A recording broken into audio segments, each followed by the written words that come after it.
Hey guys, welcome to Anunnaki History Podcast number 2. And today we have special guests, which is Matt Lacroix. Is that right, Matt? Lacroix, I guess the French way would be Lacroix, yeah. Lacroix, okay. And our lovely founder here, Billy Carson of Anunnaki History, our group page. And we've started this new podcast because people out there have asked us for it, basically. And we want to start to get down to some of the nitty-gritty details about Anunnaki and Anunnaki history, technology, everything Anunnaki that we are discussing on the page.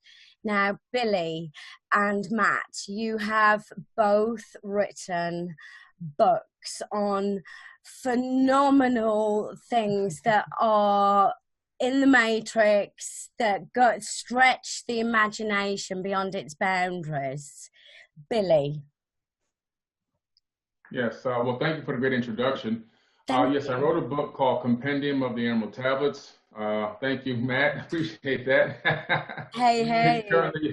Thank you, guys. It's currently a bestseller on Amazon. It's been a bestseller now for 6 months straight, and it's been as high as number 6 on the list, and it's just really doing phenomenal. But what I've done is I've taken a lot of the information from the Emerald Tablets of Thoth, and I realized that there was a lot of great esoteric information and wisdom in there that I thought a lot of people needed to hear.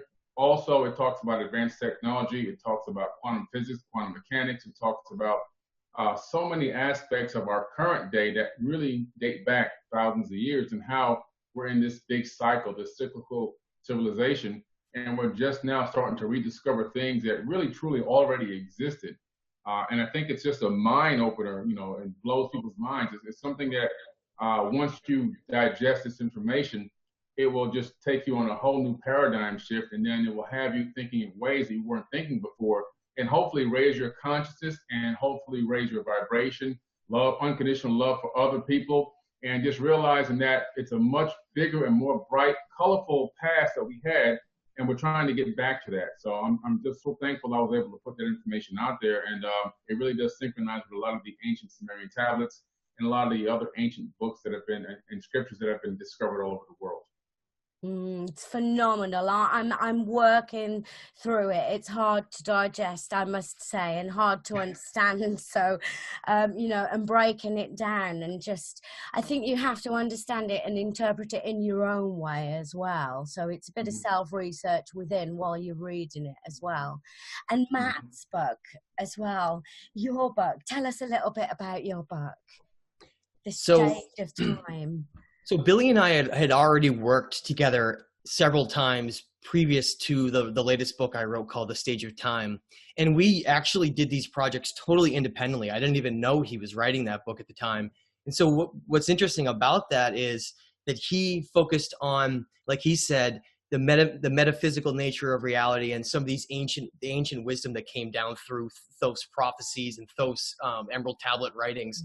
And I also, at the same time, had woven in several different Emerald Tablet readings within my book as well. And so we had a lot of this cross connection with a lot of the stuff, the focuses that we were looking at with ancient history, with the esoteric nature of reality, all of these aspects that we're not being told as a society. We're not being told, who we really are, and about these ancient writings that predate what we think of as religious texts that tell this great tale about this human epic, or epics you could call them, that predate us, that most people don't even think ever existed.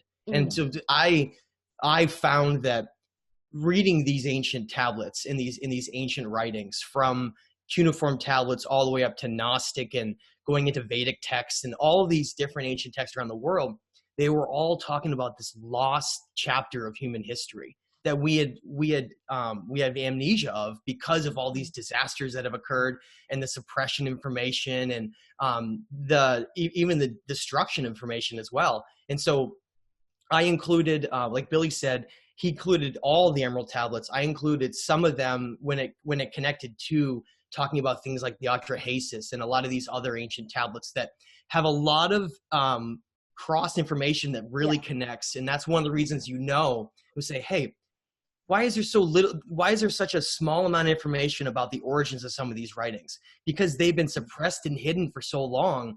And in my opinion, the things that we most should look into and uncover evidence about are the things that we've been told the least about. That's how I see that. Yeah. Yes. Absolutely. That's fantastic. Yeah. Yes. I mean, the Anunnaki History Group was started a couple of years ago. And, primarily I had started looking into a lot of the anomalies. This is how it really got started. I was doing anomaly hunting with myself and Thomas and a few others. And I started realizing that a lot of these ancient relics, or these things that look like ancient relics on other planets, mostly Mars and some on the moon, had a strong resemblance to the ancient megalithic structures on Earth. So I said, wait a minute, I got to put two and two together here. Why is this like this? Why is the similarity here, not only from all around our planet, but with pyramid structures, with megalithic building, but also on other planets? This means there's one architect. One architectural design means that there was one bottleneck. This, whoever it was or whatever group that was, said duplicate this everywhere. And so when I began to read the Emerald tablets, and within tablet number 1, it literally says, Thoth tells his crew, so to speak, to go out and spread out and duplicate what we've done here in the land of Chem. So they went out and they began to duplicate all the pyramids and the structures and the advanced civilizations. So I really do believe that that civilization was an interplanetary civilization, not just global. So when people ask me, where is Atlantis, I tell them we're sitting on top of Atlantis right now. Every single one of us, no matter where you are on this planet, you are sitting and standing on top of Atlantis, because it was literally everywhere. Yeah. The Ring City was just one of the capitals that happened to get into a battle or a war or maybe a geological disaster. We don't exactly particularly know, but one of the 3 things happened, and the Ring City itself was just one of the capitals is gone, probably sunk, or maybe some people think it might have taken off. However, regardless of the fact, they were global. So today we're going to kind of touch base on, talk a little bit about some of the systems that were put in place by these Anunnaki people long ago that are still having a direct effect on us today, spiritually and even economically. A great book that I had read some time ago was The Gods of Eden by William Bramley. Okay, now this book is just an amazing read, because he goes into some information that can be verified, which I went and did the research on, how the Anunnaki installed an economic system in ancient times that put us in the current debt we are in today. They started the whole inflation system and the debt and the IOU system all the way back in ancient times. So what happened was, basically back then, when the Anunnaki installed this kind of economic structure, a lot of Sumerian tablets have been discovered with these writings on these IOUs and these receipts. So let's say I had a farm and I was farming and I was herding or growing lamb, for example. And then somebody else was doing an orchard, an apple orchard. Well, the guy with an apple orchard can bring me over, 10 sacks of apples, and I would give him 1 lamb. Right, exchange, barter and trade. Right. Now, what if too many people started coming through and I ran out of lambs? Now what I can do is, he can give me the apples and I would give him a cuneiform IOU. And walk away with this IOU for a lamb. So now I owe this guy a lamb. Okay. Now this can happen so many times to the point where there's a shortage of the lambs and all these IOUs are out. Now we're creating inflation. So now the cost of these lambs, when they do come back, when I grow more of them, when they're more born and they grow up to a certain age, now instead of giving me 2 stacks of apples, you might have to give me 5 stacks of apples for 1 lamb. Sounds like the first banking system. Sounds like the first beginnings of how monetary notes they were written. Yeah. And so this is thousands and thousands of years ago, this IOU system, this debt system, already put into place and installed upon us that way, this type of a capitalistic type of a system. And you see it propagate all the way to this current era. Another thing that was amazing is on my own, I researched the fact of the Sumerian metric system. Because when you look at some of the numbers in the Great Pyramid and so forth, you begin to see how they kind of correlate to metric systems or meters. And you're going, how is this possible? Because we just kind of, quote unquote, recently discovered that.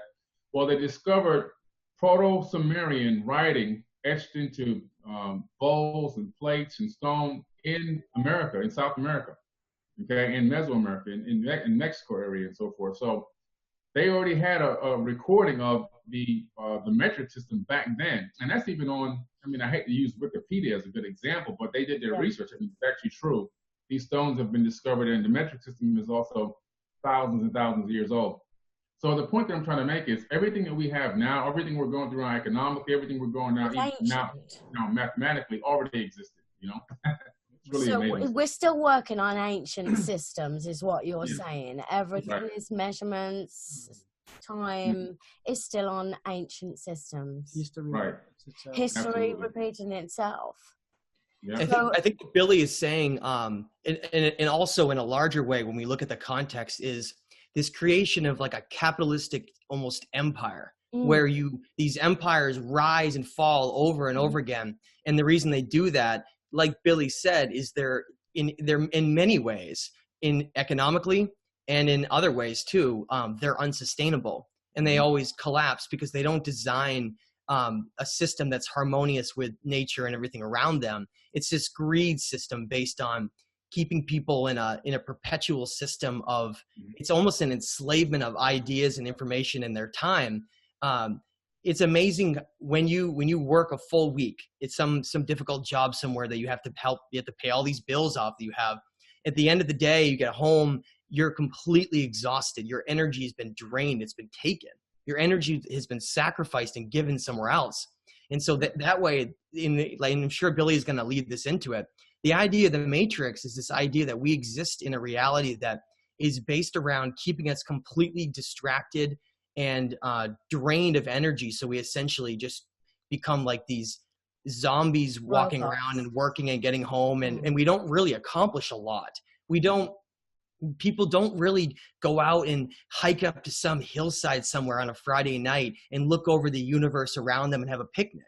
Most people, I should say, are going home and they're watching something on TV and then they're just falling asleep and that's it.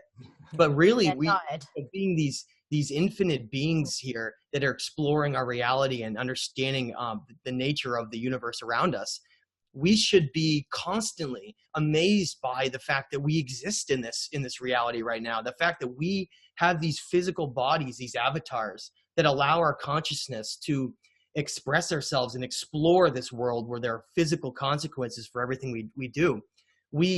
That's the great trap. That's the great illusion. That's why the Egyptians called it this illusion of Ka. It was this illusion of the physical world and all of the constraints that come with that trap us in a physical world, so we forget that we're actually non-physical beings. And that's what this whole entrapment here that a lot of people talk about and give certain names for are. Right, Billy?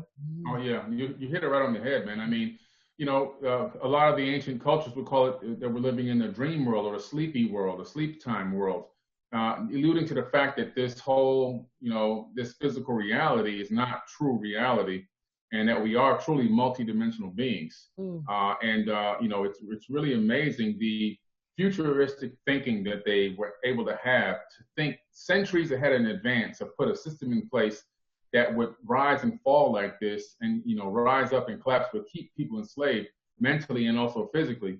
And you put it right when you said, Matt, that, you know, they're stealing your energy, because they are really operating like these archons. And, you know, so they set these systems like up. Harvesting. They harvest. They siphon your energy, and your energy, because your energy can only go wherever you point it. So if you're diverting your energy into their system that they've got, because you of course, in the Matrix, we have to send it there because we got to eat, we got to take care of our kids, we got to take care of our family, everything else. They put so much on our plate that all we can do is send all of our energy directly to them, and they're harvesting that energy from us. And once the energy goes out, we just literally can't get it back. You know, the only way to take advantage of your energy is to redirect it, and that's the whole process of raising consciousness. You know, and is this Anunnaki designed, Billy? Is this a design program of the Anunnaki? This is definitely a design system by the Anunnaki. This is a high-level, well thought-out system to keep mankind in a position of begging and working and distraction. If you even look back to the Tower of Babel incident, where this tower was being built by the humans who were all working on one accord, all together, and you know, all like human one energy, goal human was to build this resource. structure. Right. And here comes Yahweh, who's also really Enlil. And he says, oh my God, these people are working together in unison, in harmony, and peace. This is how you know that the Yahweh in the Bible is not the creator of the universe. He gets angry, which is a bad sign, number one. Then he destroys the tower. He blows it up. Then he takes all the people and he says to them, my seed shall not abide a man forever. His years shall be 120. So now he's shortened our lifespans. We used to live for thousands of years prior to this incident. Now our lifespans have shortened. Chromosome number 2 has been fused together. Telomere caps put on the end. We can't live that long anymore. Then he splits us up and he changes all of our languages so we can't even communicate anymore. So now we become this, you know, these foes, because what they do is a conquer and divide system. We can't communicate well. We're spread out. It's all about this one is better than this one, and that one is better than this one, and so forth and so on. This one has more favor with the quote unquote God, and this one has more favor with the God. And it becomes this big system of divide and conquer and split up people, shorter lifespan, so we can't live long enough to wake up. And, you know, and I think that also another thing that they did was they installed this worship gene that I've been researching. And this gene has now been found by biologists that we really literally have a gene in our bodies that make us prone to want to worship. You add all that together, you got a recipe naturally look up. I've been saying this. When some humans, they ask for help or they seek help or guidance, we all naturally look up. It's like programmed within us to seek from above. Yeah, we've been looking externally for assistance and help and waiting on saviors, because these gods promise are going to come back. They always promise that they're coming back and returning. Meanwhile, all this help that we're looking for externally is not where the source of help is. The source of help and assistance is internal. You have to take a journey to inner space, the internal side, the inside. We were sent here to save ourselves. We are our own saviors. Proof in point, when you go out and into your community, if you see somebody that needs assistance and you help them, you become that person's savior. No deities needed. It's just something called empathy and understanding and taking taking action. And we have the same capability within us to even search within ourselves to save ourselves and help ourselves. I think the more we look externally for salvation, the more you'll never find it. I think you have to look to the inside, you know, and that's one of the big esoteric messages that Thoth carried in the Emerald Tablets. Yeah, that's well said, Billy. I really agree. When the more you look at the system and the perfection that's behind it here, and I know a lot of people will shrug their heads and they'll say to me, what makes you think that a person couldn't design a system like that? I've thought about that a lot, but the more I actually break the entire thing down, like Billy said, this incident at the Tower of Babel with the idea where there was once a common language that was shared among many, many people, and a common understanding that we're all just a group of mankind together. And all of a sudden at that moment, this dividing moment in history, we were purposely divided, sent all over the place. Languages were all divided and given to different people. Races were put against each other. People were made to hate each other, to fight wars against brother and sister. And that's what they always say in the tablets. They say, why are you fighting your brothers and sisters? Because that's what the higher level perspective of us would see this as, whereas we're too caught in the middle of it with all of this hate and all of these distractions that constantly push us and pull us back and forth. Well, what is this system here? It's a multi-pronged system. It's an umbrella over our reality that basically creates this narrow perspective of how we can view everything. And the way they do that is to create certain laws and certain ways to perceive reality. So if you were to say, well, how do you perceive this type of idea, this word, this reference, this object? How do you perceive it? And where did you get that perception from? People might scratch your heads and said, well, I was told that. Okay, so you were told to have that perspective on something, but you didn't actually come up with that perspective yourself. Idea yourself. That's it. You had to be shown. This is where the system comes from, where you can actually trace a lot of the laws and the monetary systems that are in place, and these organized banking systems and the rise of the military industrial complex, and going all the way back a lot further than that to things like the rising of empires like the Roman Empire and the destruction of what was known as the old religion, which Billy knows very well. The idea where, well, spirituality and religion were actually one and the same back long ago, but there was one of these control systems that was seized, one of the last means for us to break out of the system, because that's what it is. It's basically like the guide for us to understand the nature of our reality around us, but also understand the non-physical side of who we are. And once that became corrupted, thousands and thousands of years ago, we became locked in this Darwinian model of thinking that we're just an evolved ape and we're fighting here to rise up and conquer our world.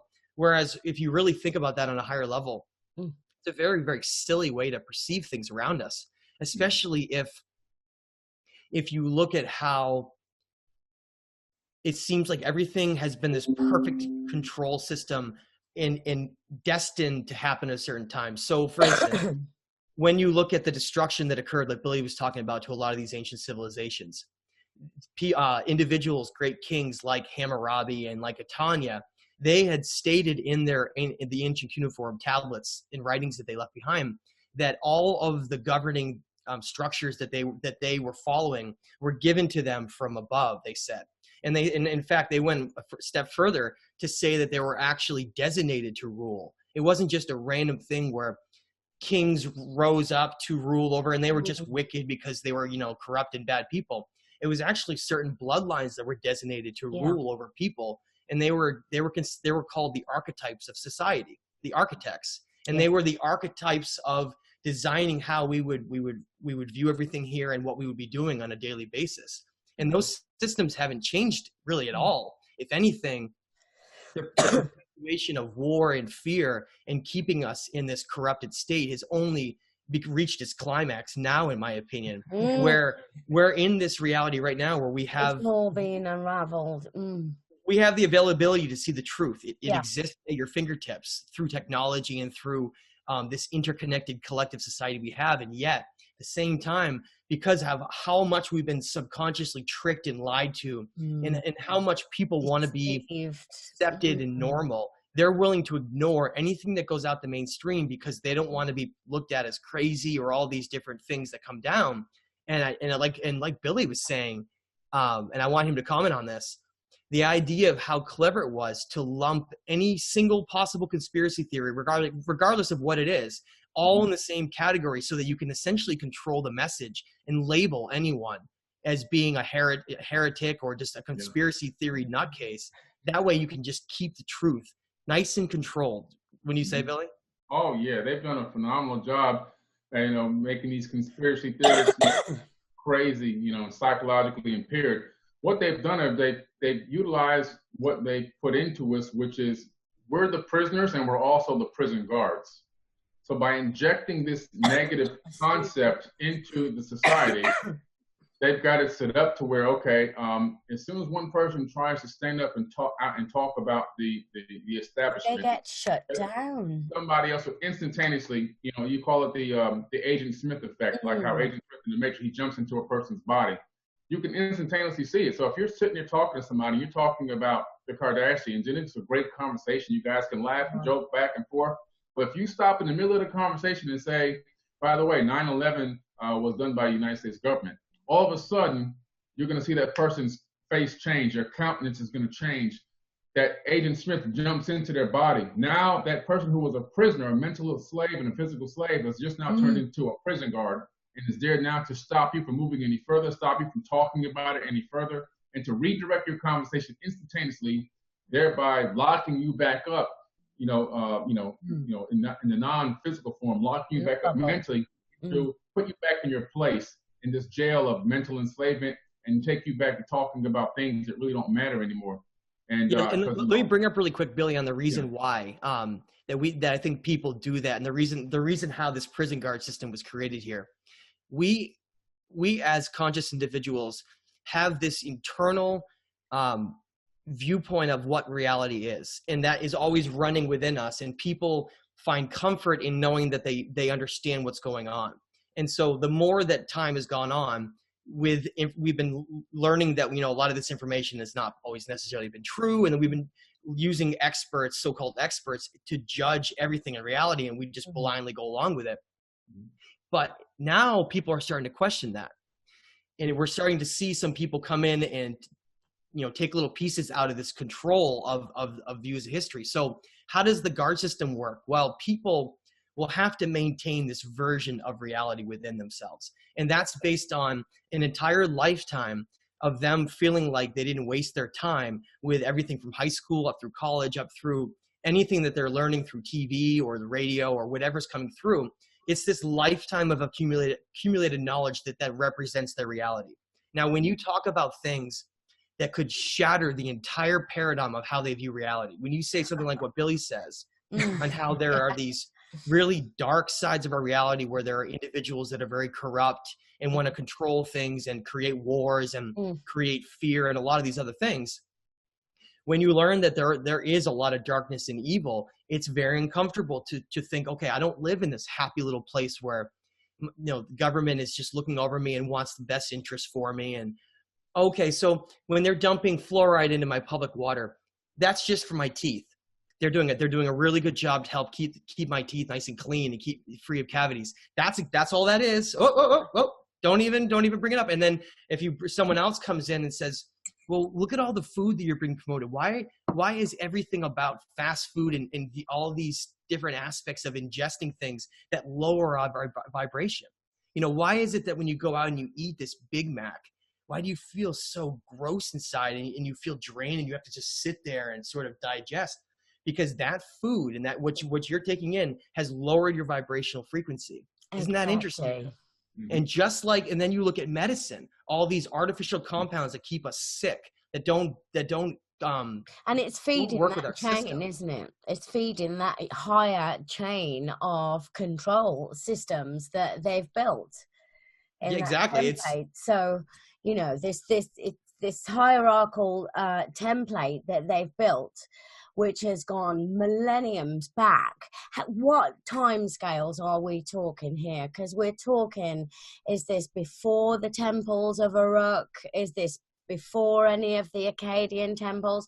This is the missing link in humanity. What we cannot get is a specific, clear timeline, because they've changed. They keep changing. Well, the legend of Billy, I want you to jump in after this. I just want to mention this. The legend of Atanya does give us that timeline. And to me, it's one of the only places of any piece of evidence we have that actually gives us a piece of a timeline to work with.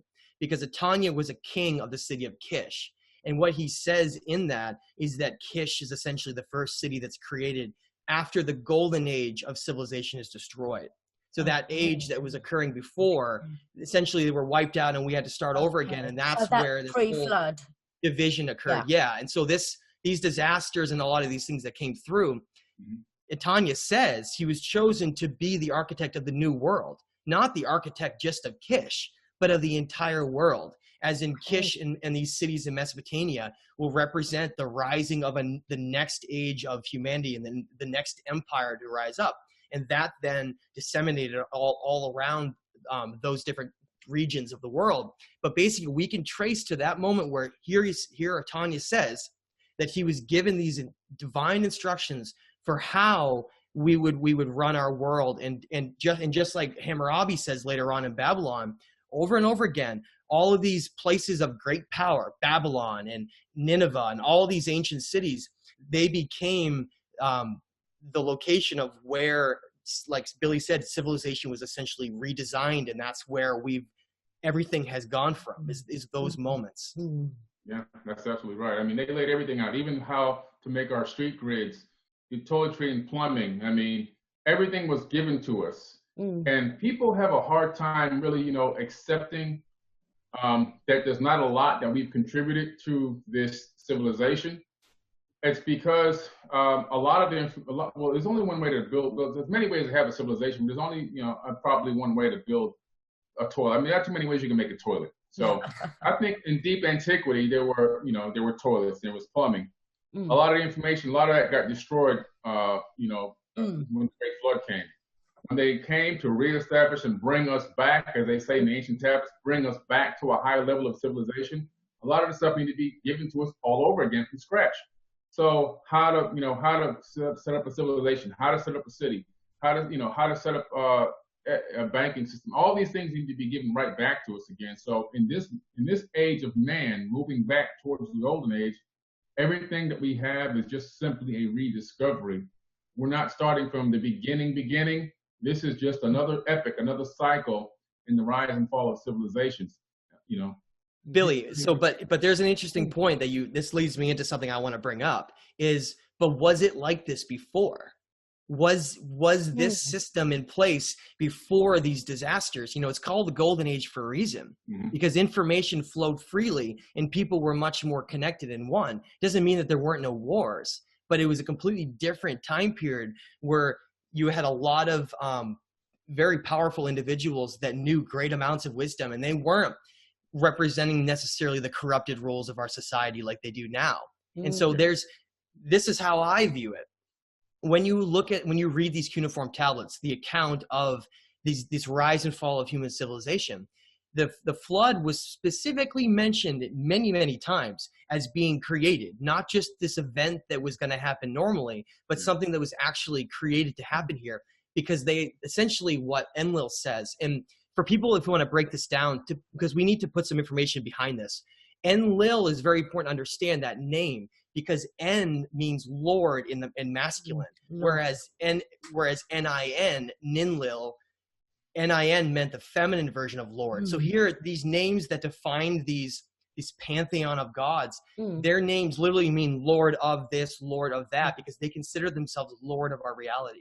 They were like the ordainers of destinies, as they're called. They created whatever they wanted here in our physical reality. Now, but that's a very important to understand.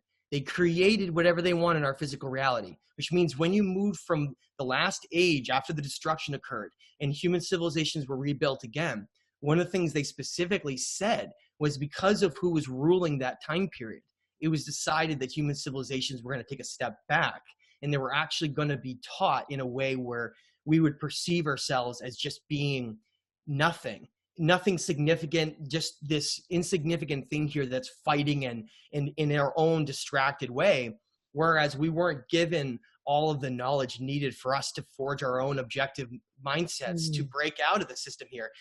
In my mind, the system here that we have in place that corrupted religion and corrupted all aspects, that came about right after the destructive events of what we call the Younger Dryas. And that was because those individuals, those beings, if you want to call them, that were in charge of our reality of that during that zodiac age, decided to keep humanity basically enslaved by their physical nature of reality rather than the non-physical.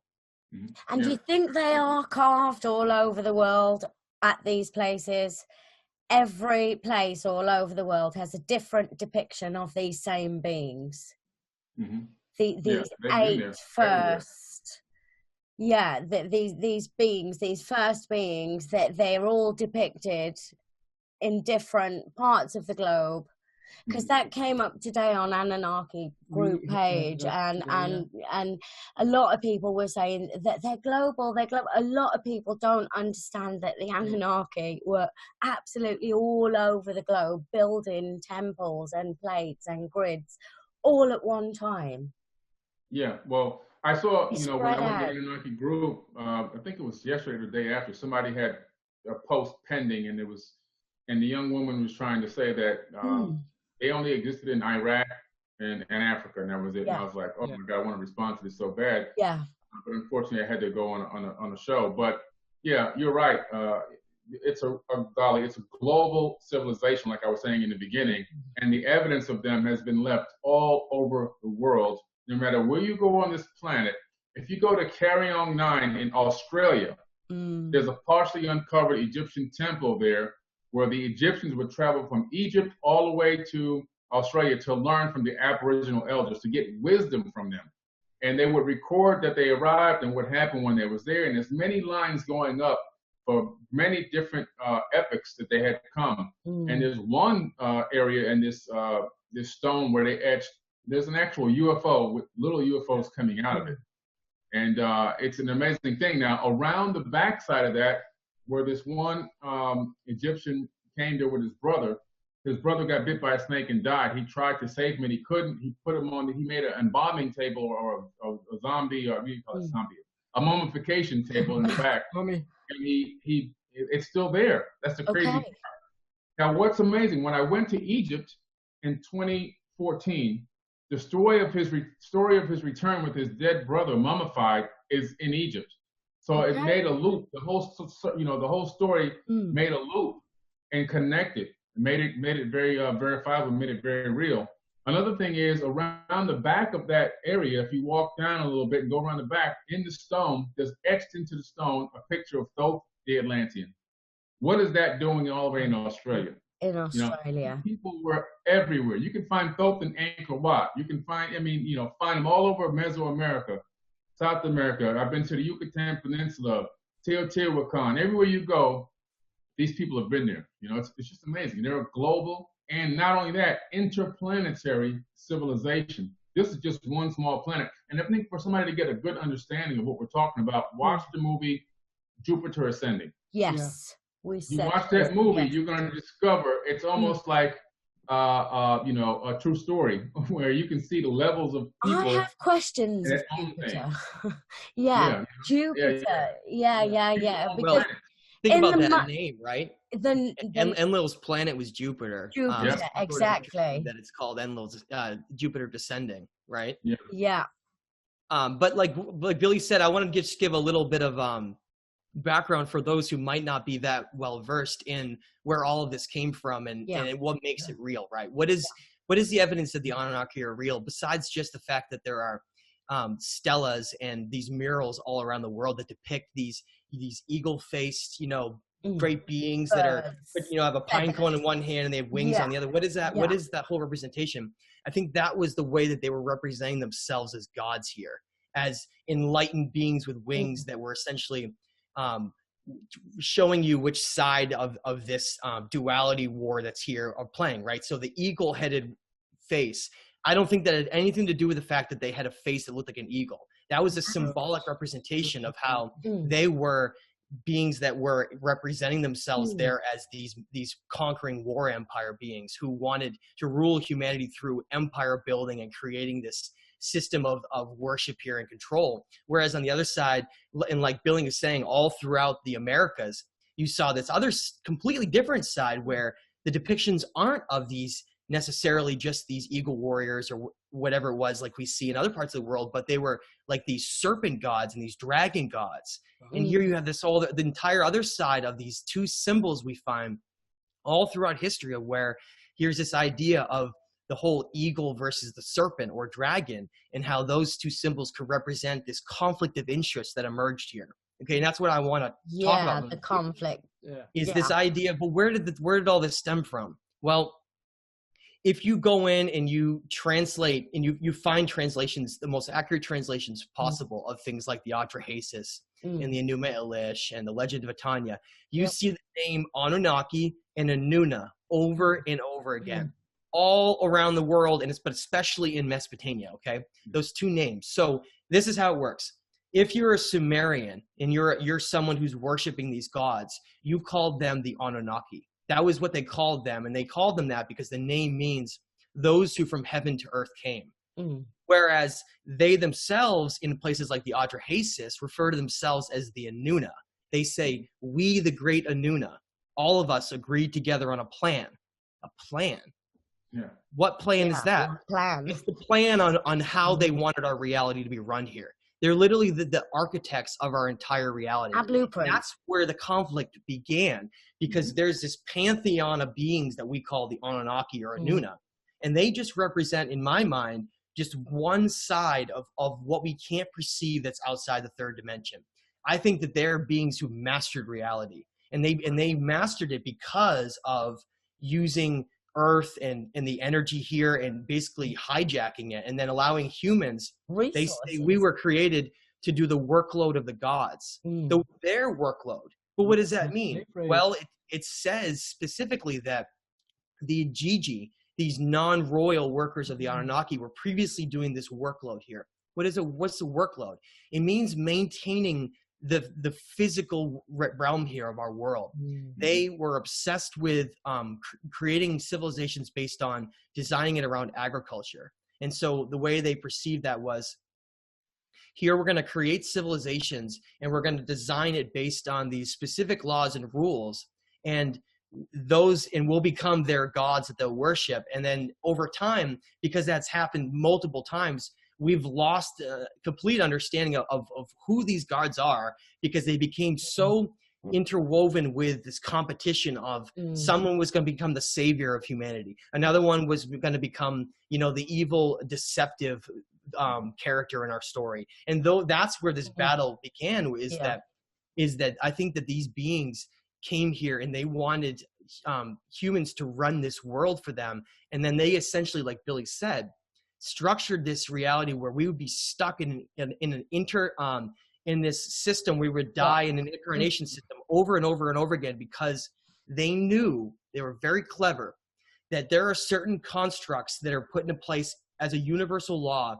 where a being will ascend to a higher state of consciousness only if they're able to pass these certain types of tests. And those tests were known in Egypt through Osiris, with the whole idea of weighing a human's heart, soul, with a feather. The feather was the idea that it weighed nothing. And if you had this negative karmic energy built up in your soul, that you would have to be constantly recycled until you could cleanse that accumulated karmic energy. So what does that matter? Well, what if you structure thousands of years of human history with war and turmoil and chaos, and you get people to have these incredibly disruptive and very, very deaths that just really impact them in such a phenomenally deep way that they have to carry this karma throughout a lifetime. For instance, you're in an army and you're forced to go kill someone. Well, regardless of you were forced to kill them, you still made a choice based on free will.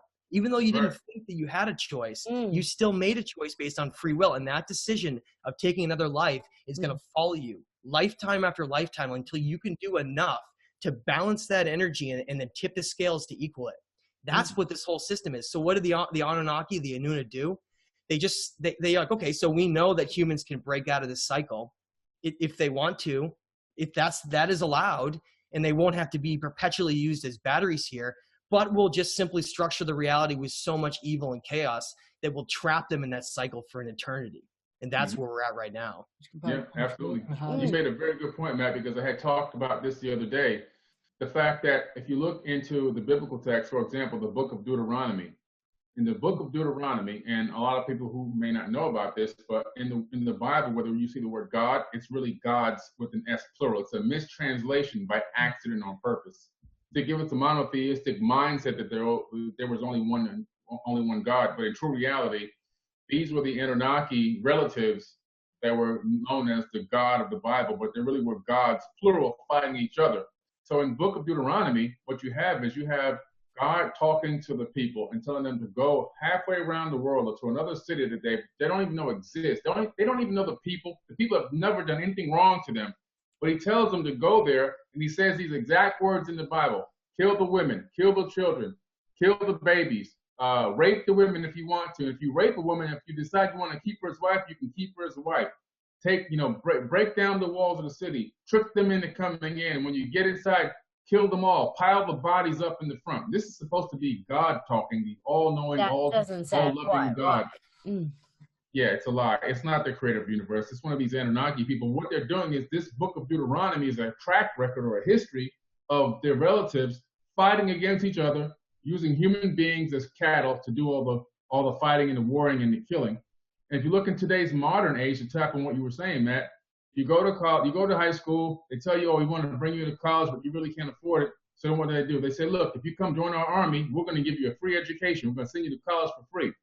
You go, oh, wow, you go to college for free.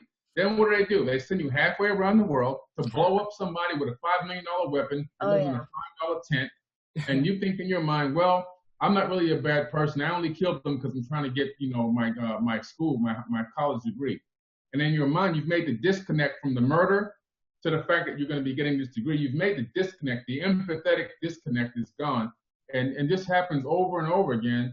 And we've got all these people that are fighting all these wars all around the world. Yeah. And when the people with the $4,000 suits are sitting in nice, cold, air-conditioned offices, and they're making the decision to send out thousands and thousands of people to their deaths every single day. And we're so blind, we can't even understand that what we're doing is wrong. And we continue to do it day in and day out, day in and day out. Let me bring up an example of that, Billy. And I think it's important for us to delve into understanding the darkness so that we can never allow it to happen again and to rise above it. In World War II, when in the Eastern Front, if you look up in Stalingrad, okay, and I know there's a great movie that was done on that, and you can see that scene. This is recorded in history. This is the idea of how we've been conditioned and how things have been run here.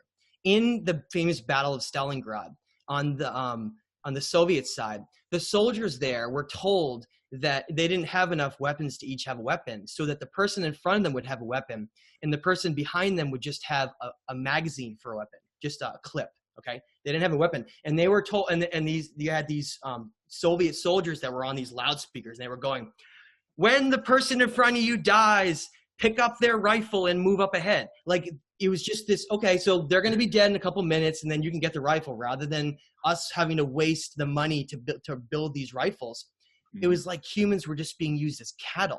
Mm. And at that moment, so think about this, and this is where it gets really chaotic.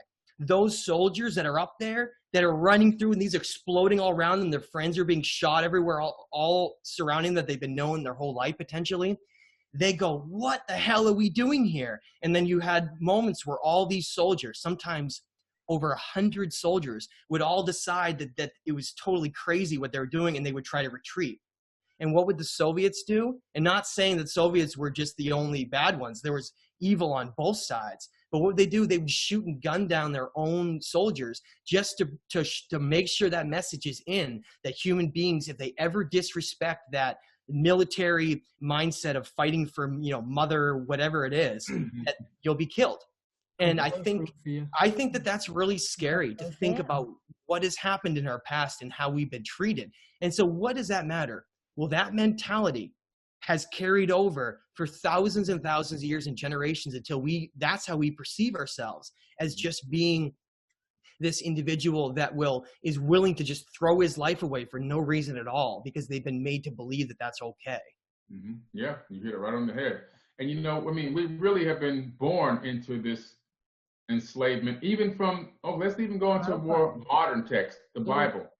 You look at Adam and Eve, okay? It says it clearly in the Bible that they were created to toil.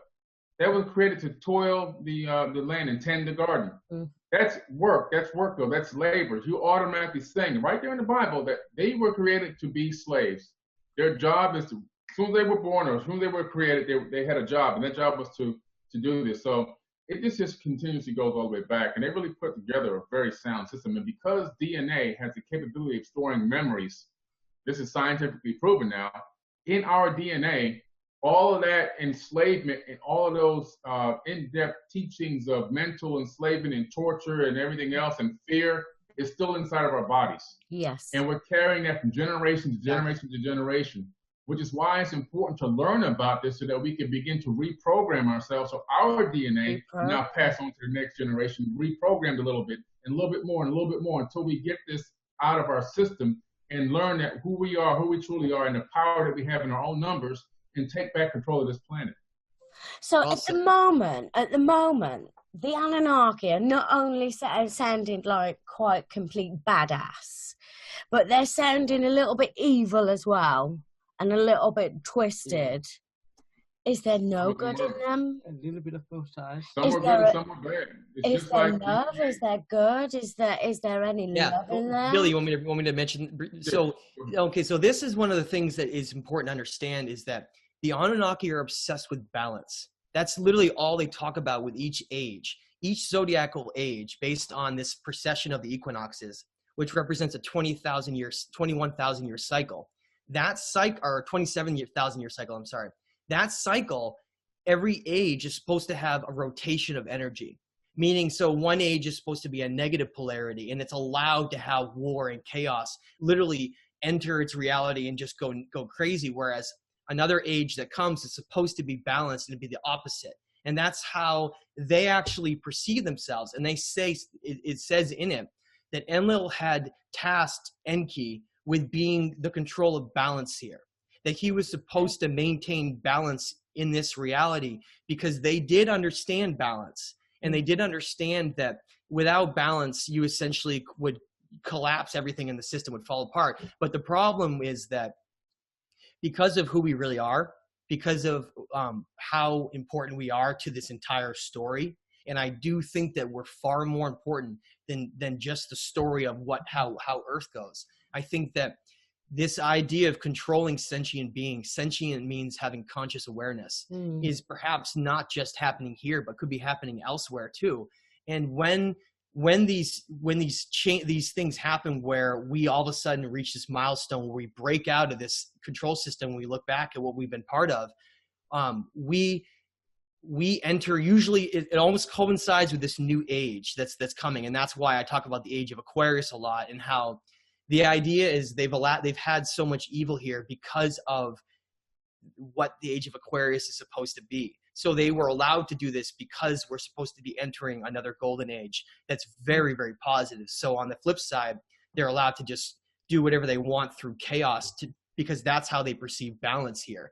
See, good and evil is not really as black and white as it might seem to a higher dimensional being, because they look at this bigger picture. They look at this larger picture of things. And I'm not saying that any of these beings were necessarily just good or bad, but there are definitely some, like Enki and Thoth, who are repeatedly chastised and they're told very, very bad things about the decisions they've made, because it's considered to be forbidden in terms of mankind reaching these higher states of consciousness. And he says, Enlil actually in one of the tablets specifically calls Enki the far-sighted one, because he keeps we have that a lot. Who's good? Who's bad? Who's the worst? Who's the best? And the idea was that Enki, yes, he actually could be even one that's been playing the deceiver at times, because he was supposed to be the one in the underworld who was maintaining balance here. So he had to play both roles. But the role that he perceived long into the future was this idea of no matter what, human beings would reach this time called universal consciousness that the Mayans always saw.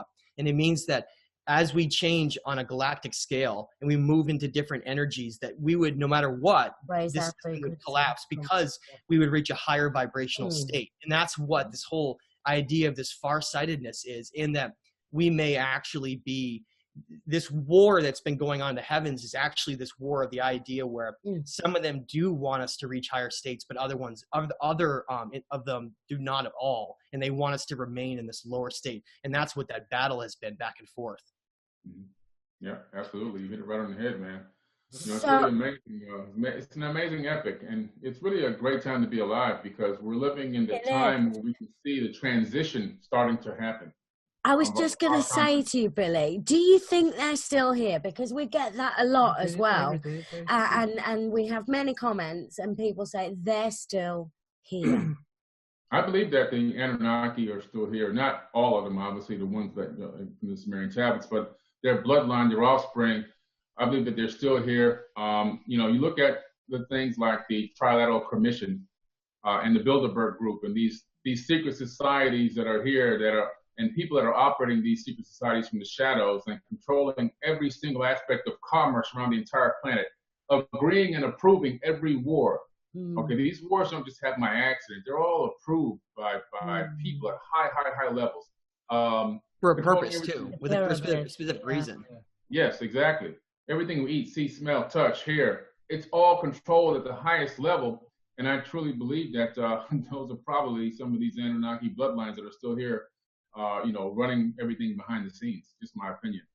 And supposedly, some of the second generation gods like Marduk, who's called Bel in Mesopotamia, it is actually written that he was considered fallen in terms of, because of the decisions some of them made, they could never ascend and they were stuck here. Not stuck here in physical form.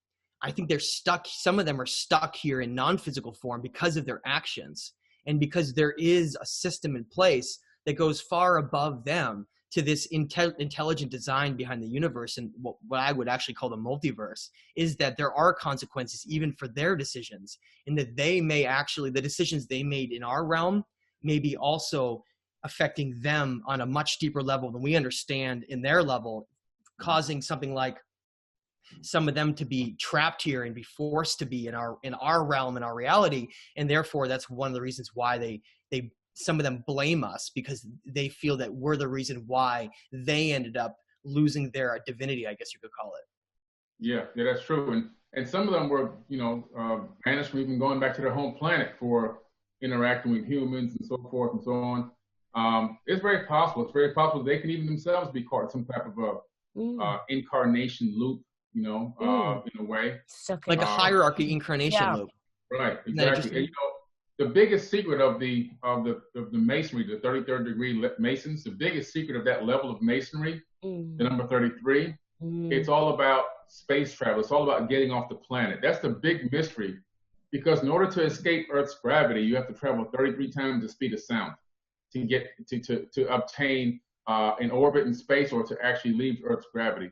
And I think ultimately that was some of the fundamental basis behind a lot of the Masons and so forth and so on, trying to find a way in the future to escape Earth's gravity. In other words, to get back into space and make it back out there into the stars.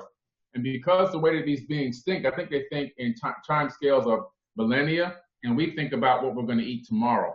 We're thinking about what we're going to do for our paycheck on Friday, so that it's spent up by Monday, and they're thinking about what's going to happen 2,000 years down the road. That's how they plan everything. They plan way more advanced than our planning is. And, so it's possible that they've been planning and plotting a way to get back out there. And that's why there could be breakaway civilizations on other planets in our solar system, moons in our solar system, and there could be secret space programs. It's very possible that some of these entities and beings could be behind it, whether they're spiritually influencing people that are running them, or maybe they're incarnated into physical bodies again. Maybe they've developed avatar bodies to walk amongst men, but not like a man, like Thoth says. Various different ways. They could be the Dark Brothers, So there's so many things that could be going on behind the scenes. But the one thing that I think is true is the fact that we, 7.5 billion of us, outnumber them. And all it takes is for us to all become on one frequency, one accord, one vibration, one understanding, and the game is over for them. And can you imagine a collective conscious revolution of 7.5 billion people? Could you imagine that? How powerful that would be? Just think about this, right? If you're in a group of individuals and you go for a hike, or you're in a lecture hall with a group of people that are of a very like-mindedness of you, what's that energy like in that room? You can feel it. It's palatable. That's because that's a collective consciousness that's created by you being close enough that your energy body is affecting those around you. Now, most cases, that's a negative thing, because you end up being around someone who's got a lower vibrational frequency, and it tends to pull you down to their level. That's why if humanity was to be able to come together and be objective and reach these higher states of thinking, it would be this massive collective consciousness in the entire planet. And once something like, and not everybody would do that, but once something like that took hold, where these large multitudes of people grouped together to have this mindset of breaking out of this system and becoming a sovereign sentient being, all of a sudden the control systems would completely collapse. And I think we're at the beginnings of that right now, where that boiling pot of consciousness, that lid is coming off at some point in the future. It's boiling, and it can only be kept on there for so long, because inevitably that boiling water is going to knock that top off eventually. Yeah, you hit it right on the head. That's perfectly said. Yeah. You put in your message about the gate at Nineveh, in Iraq, and how it's been blown up. And I went and I looked at some of the pictures today of how it's been blown up, that gate, and the huge complex that is there. And it's almost as though history is on a repeat again, that humanity has got bred in them to destroy this history again from our eyes. And I really don't think that it's random. I don't think it's just this religious group that is doing it, because they hate whatever it represents. I think it's the same system we saw from the Romans and all the way back long before them, where when you have powerful individuals in place, the easiest way to silence a message besides controlling the narrative is to destroy whatever evidence contradicts it. And that's exactly what we're seeing in the Middle East right now, where these terrorist groups that are being funded by all this dark money, they're essentially just being used as the dogs that are being told what to do. They're going around and they're just bulldozing and using sledgehammers to destroy what is, to me, if you go outside of Egypt, and there are other places too that are very, very important around the world, but Mesopotamia, to me, holds some of the greatest secrets in the world. But more importantly, that's the location of where the oldest ancient cuneiform writings are found. And so this is a way to, what would happen if you had a civil war in a country like Syria? How do you get in to study any ancient sites? You can't get in. You fear for your life. And that's the easiest way to control the narrative in some of these really sensitive locations where a lot of things could be discovered out of nowhere. Someone's building a new highway and they could discover the ancient ruins of something and find some tablets that have these stories that completely contradict things. So I think they're doing two things. One, they're either destroying them, or two, they're hiding what they don't want us to see in places like the Vatican archives. So what we have today are like either, oops, that got out and now it's out, so whatever, or it's just so high level and difficult to separate the symbolism that we'll just leave it there because it's going to cause a bunch of confusion. And I think that's where we're at right now.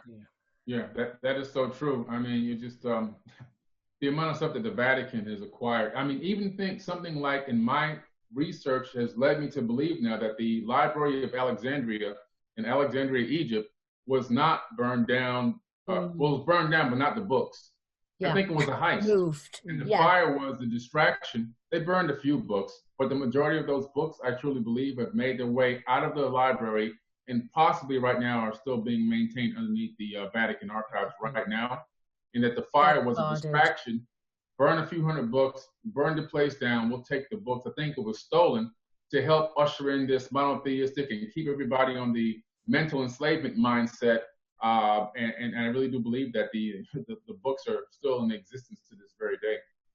Yeah, the secrets that are going to come out of there in the future are going to be mind-boggling. I think antiquities. What we, even just the cuneiform tablets that we have, which there are thousands, by the way, and most of them are untranslated.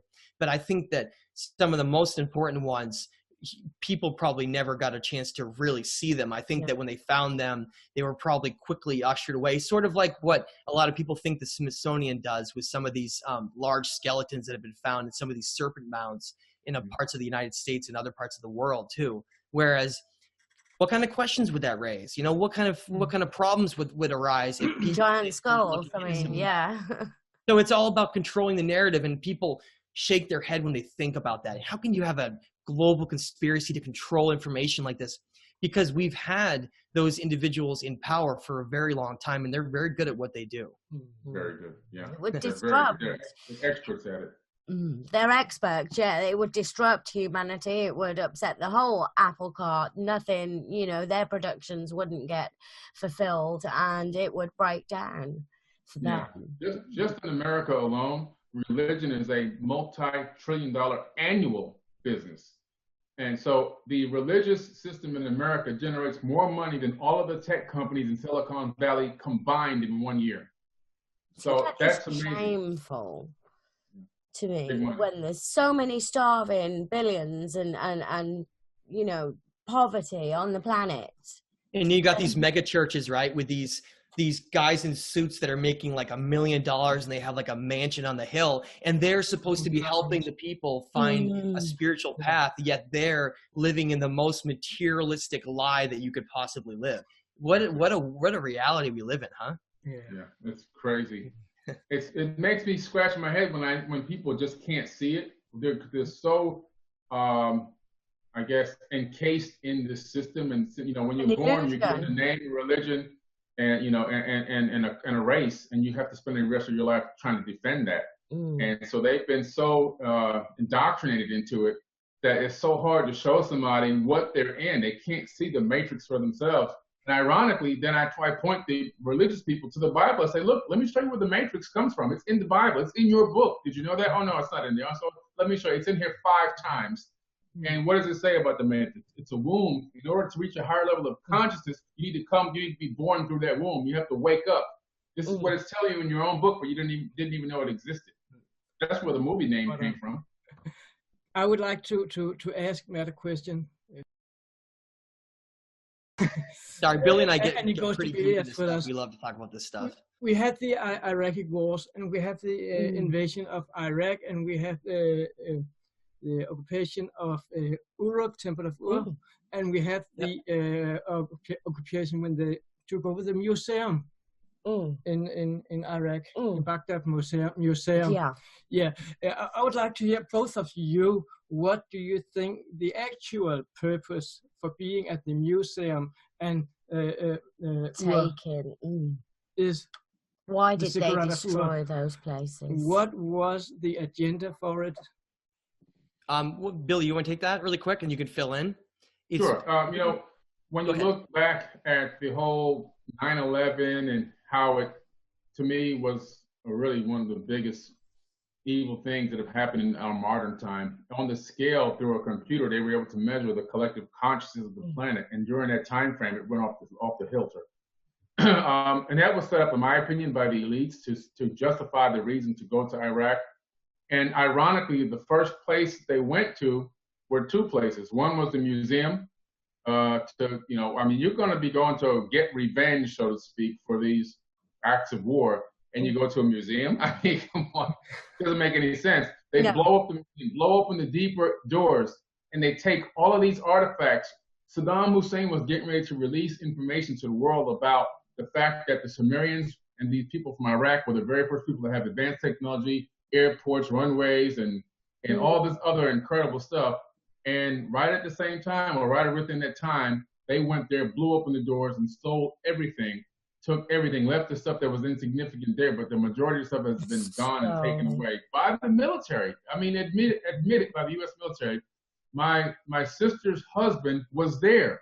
Okay, he's still in the military right now. Now they live in Germany because he got sent out there. But he has sent me the pictures of him there. The next place they went was to the Ziggurat of Ur.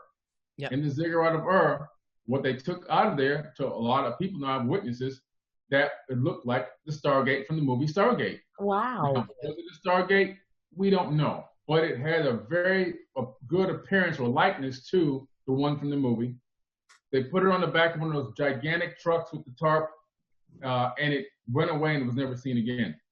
So was the WMD knowledge and the Stargate? We don't know. And I think it goes a lot further than that. It was one of these things where there was a multi-pronged reason on why they did it. I think what Billy mentioned, I think, is true. Getting a lot of these antiquities and a lot of other stuff too. But at the same time, there was all this dark money that was being used, that the Pentagon was asking. All this money had disappeared, and there was hearings that were going on.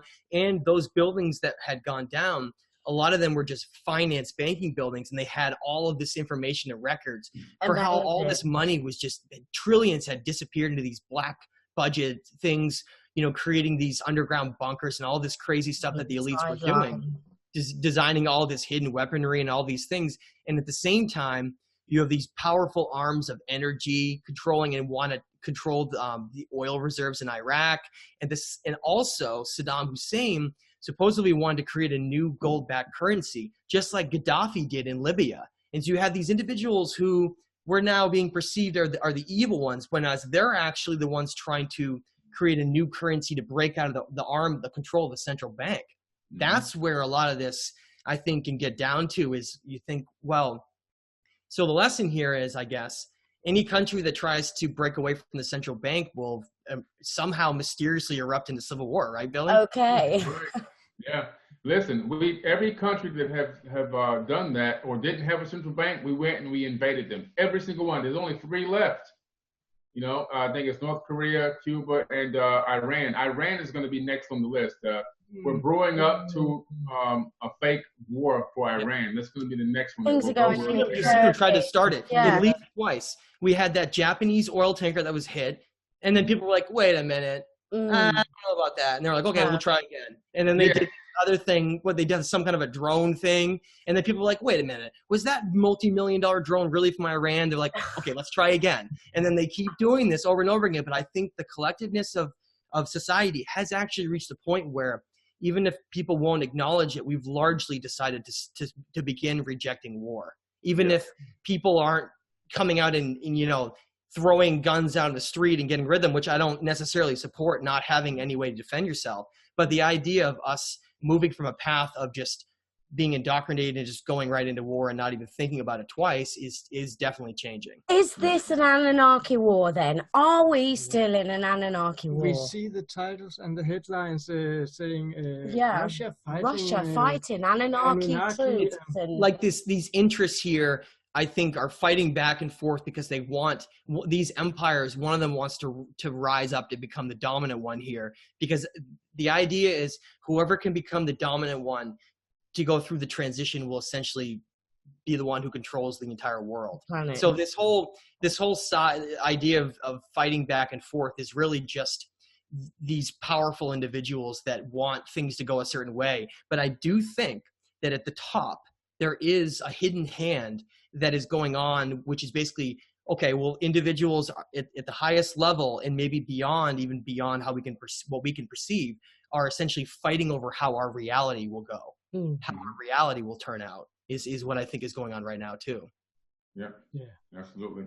We have so much, man. It's so much. We could talk about this for 10 years. Yeah, but and we're going to do it. We're going to keep covering it all, and we've done about an hour now. Were you about to say? I was just about to say we've done about an hour now of free speech talk. Yeah, and this is going to go up there, our podcast. So you guys out there that are listening, you will find this posted everywhere with links and of course, join us at Anunnaki History on Facebook and our page as well of same name. Yeah, and Billy, before we go, final words from you and Matt.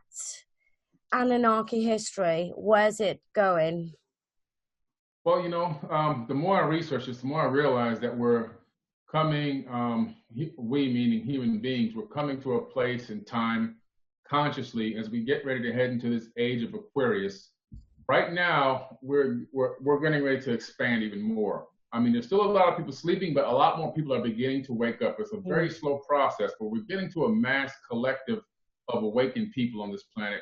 And every single moment that goes by, more and more people are snapping out of it. They may not be at the highest level of consciousness, but they're starting to see things and starting to talk about things.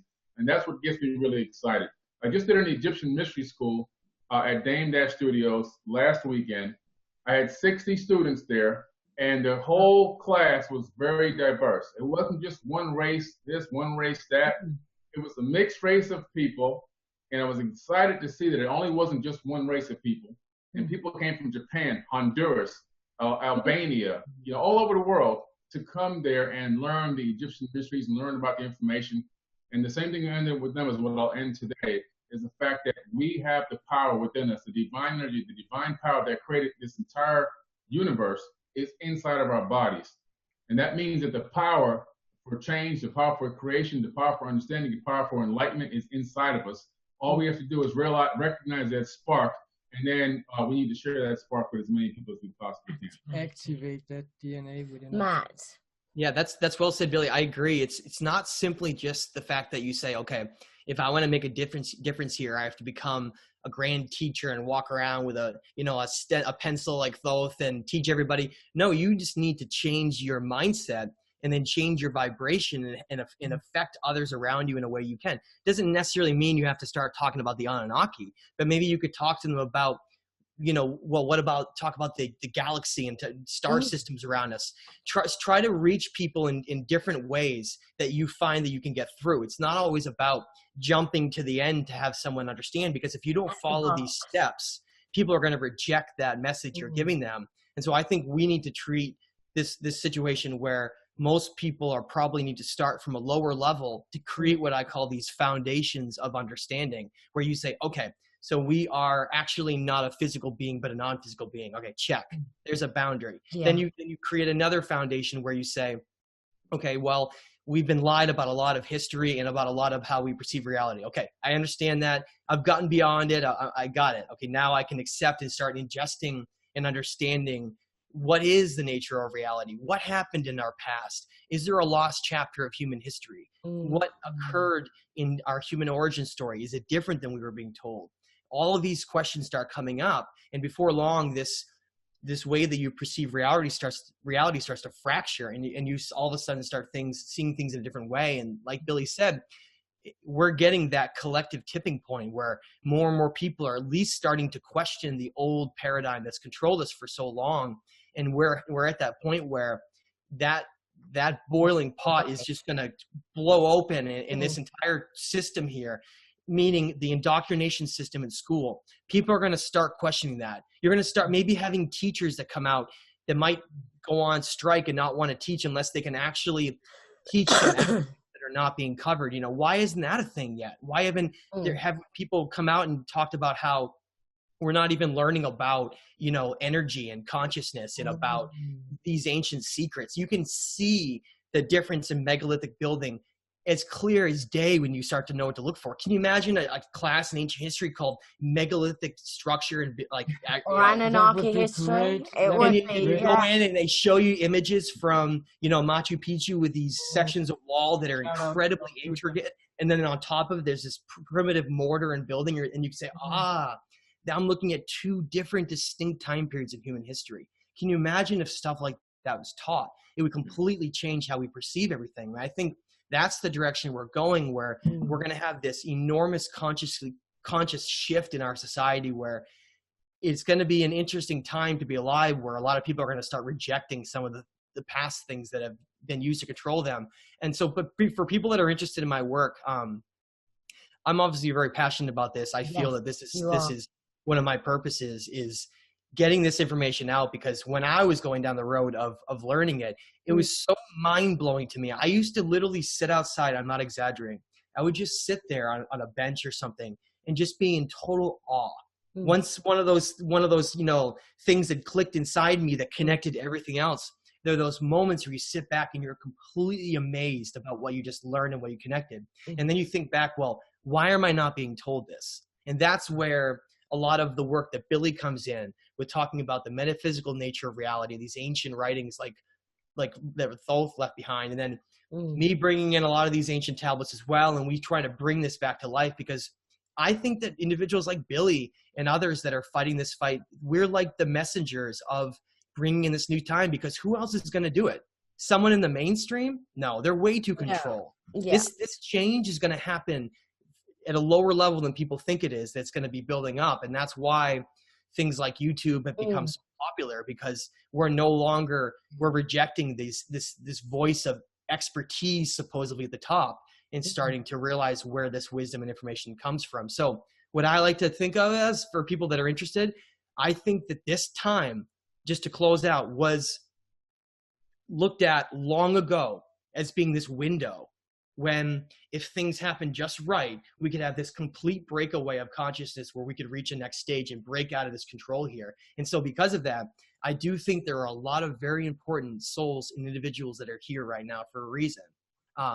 And I don't think that's any kind of a coincidence. And I think those of you who are fit that role, they might not even know who they are. So I encourage everyone to really look into who you are, look into what your purpose is, and don't ever let others try to tell you who you are and what you should be doing. Go find your passions and find what your purpose is here. And I just want to close out by saying, for those interested, please check out my website at thestageoftime.com. I have a lot of ancient writings on there and translations. And the latest book I got, The Stage of Time, which Billy and I have both been reading. I've been reading the Compendium of the Emerald Tablets. I listened online. You have a free online version on YouTube, the first part. I just have the chapter 1 audio. But I am, for those interested, I am definitely still recording to get the entire audio done. It's just taking some time. Great. Excellent. Matt, what will be the next we hear from you, the next big thing? You talking about me? What are you working on now? Well, Billy and I could have something good happen in the future. We'll see what happens. But either way, Billy and I are definitely trying to work together on on an even higher level here. And I think that we both have so much in common with the research areas we focus on, and we cover so many of the same topics that we've been working together to try to, you know, join forces to try to disseminate a lot of this stuff out so we can, you know, we can help make that change here. I think everybody's part of that. I see a good collaboration. Yes, and that's it. The veil is being lifted and people are being brought together and united, and hence the reasons for this podcast going out there to our groups, that we can reach more people that it will resonate with, that will begin to understand and set those foundations to educate themselves more with guys like you and your amazing works and books that you've written, and that I've been privileged to be part of in the back here, credited. Thank you, Billy, for crediting us in there. And we'll be hearing more from Matt, and of course more from Billy here at Anunnaki History. We will. Thank you for joining us, guys. Thank you. Thanks, Billy.